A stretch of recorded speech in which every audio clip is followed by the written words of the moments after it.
तू बड़े बड़े काम करेगा और तेरे काम सफल होंगे। इस पद के साथ आप सबों को नववर्ष 2025 की हार्दिक शुभकामनाएं। प्रभु यीशु मसीह के मधुर एवं प्रिय नाम में आप सबों को शालोम।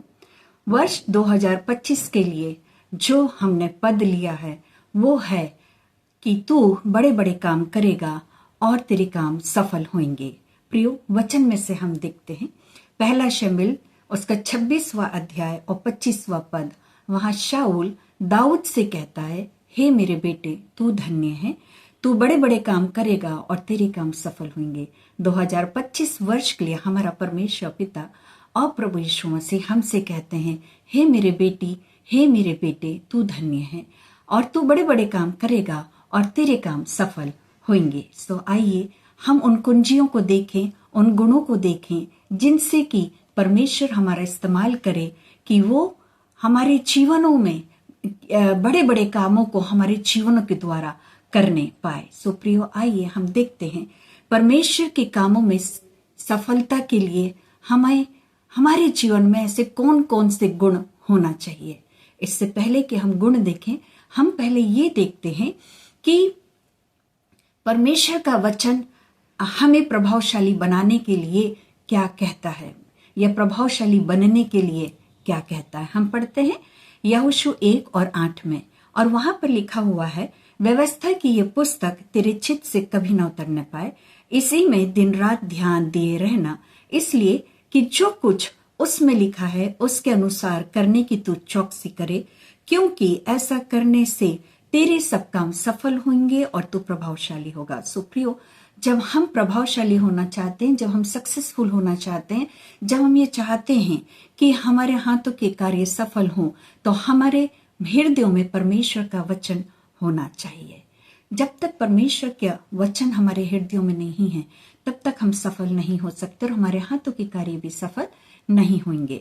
सो हम देखें कि परमेश्वर के वचन को दृढ़ता से थामे रखने के लिए और अपने आप के को परमेश्वर के लिए एक ऐसा पात्र बनाने के लिए कि परमेश्वर हमारा इस्तेमाल करे अपनी योजनाओं को हमारे जीवनों के द्वारा पूर्ण करने के लिए। ऐसे कौन से गुण हैं, है ना, जो कि हमारे जीवनों में होना जरूरी है।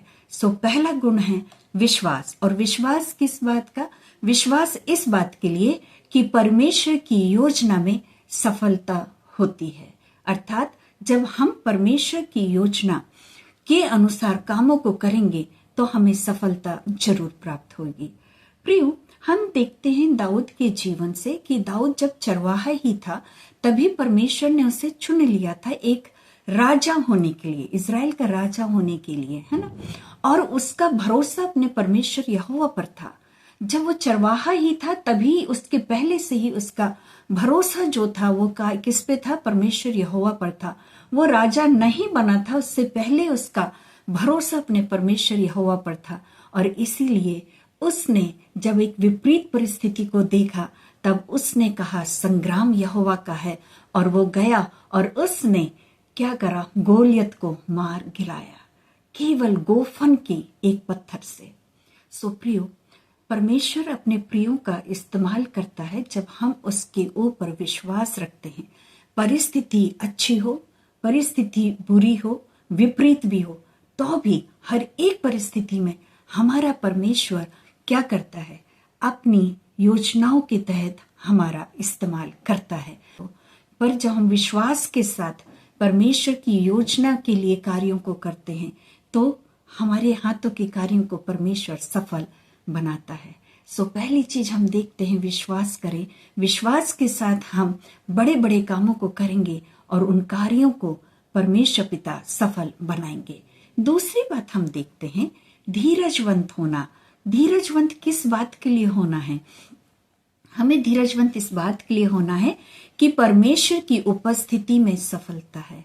प्रियो, हम क्या करते हैं? हम हर कामों को बहुत जल्दी से करना मांगते हैं, परंतु परमेश्वर पिता का वचन हमसे कहता है यशायाह 55 और उसके 8वें और 9वें पद में, वहां पर इस प्रकार से लिखा हुआ है, क्योंकि यहोवा कहता है, मेरे विचार और तुम्हारे विचार एक समान नहीं है, ना तुम्हारी गति और मेरी गति एक सी है, क्योंकि मेरी और तुम्हारी गति में और मेरे और तुम्हारे सोच विचारों में आकाश और पृथ्वी का अंतर है।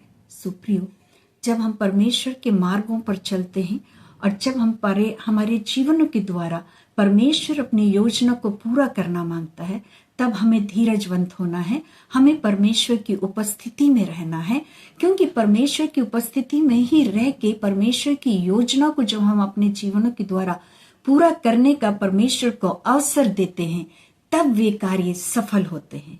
और इसी रीति से परमेश्वर हमारा इस्तेमाल करता है कि पर हम बड़े बड़े कामों को करते हैं और हमारे हाथों के कार्यों को परमेश्वर क्या करता है, अपनी योजना के तहत, अपने समय के अनुसार, अपनी गति के अनुसार पूरा करता है और हमारे हाथों के कार्य सफल होने पाते हैं।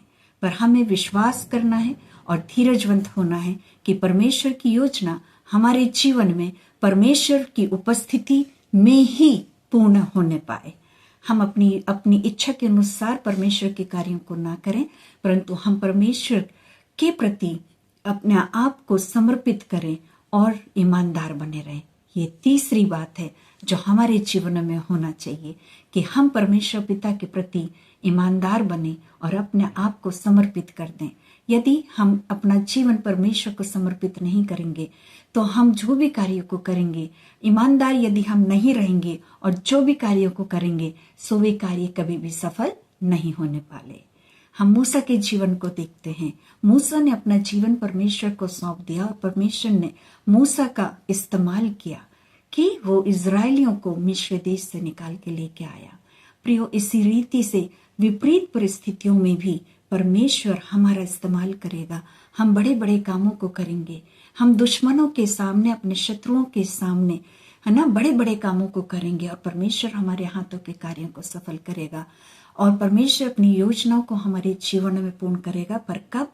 जब हम धीरजवंत होकर विश्वास के साथ परमेश्वर की उपस्थिति में बने रहेंगे और परमेश्वर के लिए अपने आप को समर्पित कर देंगे और ईमानदार बने रहेंगे, तभी परमेश्वर हमारे जीवन का इस्तेमाल करेगा और अपनी योजनाओं को इस पृथ्वी पर पूरा करेगा।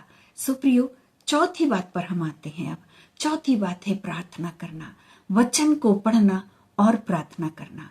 परमेश्वर की व्यवस्था, परमेश्वर का वचन हमारे हृदय रूपी पटिया पर लिखा होना चाहिए, है ना, और उस परमेश्वर के वचन को क्लेम करते हुए, ठीक है, उन वचनों की घोषणा करते हुए हमें परमेश्वर से प्रार्थना करना है, परमेश्वर की उपस्थिति में रहना।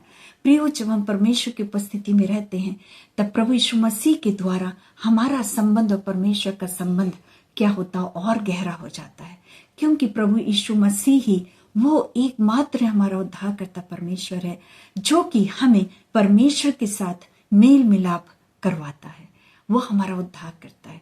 सो प्रभु यीशु मसीह पर विश्वास करें, प्रभु यीशु मसीह के द्वारा अपने संबंधों को परमेश्वर पिता के साथ और गहरा करें, वचन पढ़ के और प्रार्थना करके। जब हम परमेश्वर की उपस्थिति में बैठेंगे तभी प्रभु यीशु मसीह की वचन, है ना, हमारे हृदयों में आएंगे। परमेश्वर पिता की योजनाएं हमारे हृदयों में आएगी और जब हम परमेश्वर की योजना को जानेंगे तब हम विश्वास के साथ परमेश्वर की उपस्थिति में परमेश्वर के प्रति ईमानदार होते हुए, अपना जीवन को समर्पित करते हुए परमेश्वर को अवसर देंगे कि परमेश्वर पिता, हम आपके समीपता में हैं, तो हमारा इस्तेमाल कर, तेरी योजना इस पृथ्वी पर पूर्ण होने पाए हमारे जीवनों के द्वारा। सो प्रियो, आइए इस नए वर्ष में हम सभी परमेश्वर पिता की नजदीकी में चलें, परमेश्वर पिता को अपने आप को सौंप दें और परमेश्वर पे विश्वास करें और परमेश्वर के कामों के प्रति अपने आप को धीरजवंत रखें कि वो अपने समय अनुसार, अपने गति अनुसार, है ना, अपनी योजनाओं को हमारे जीवनों के द्वारा पूर्ण करने पाए।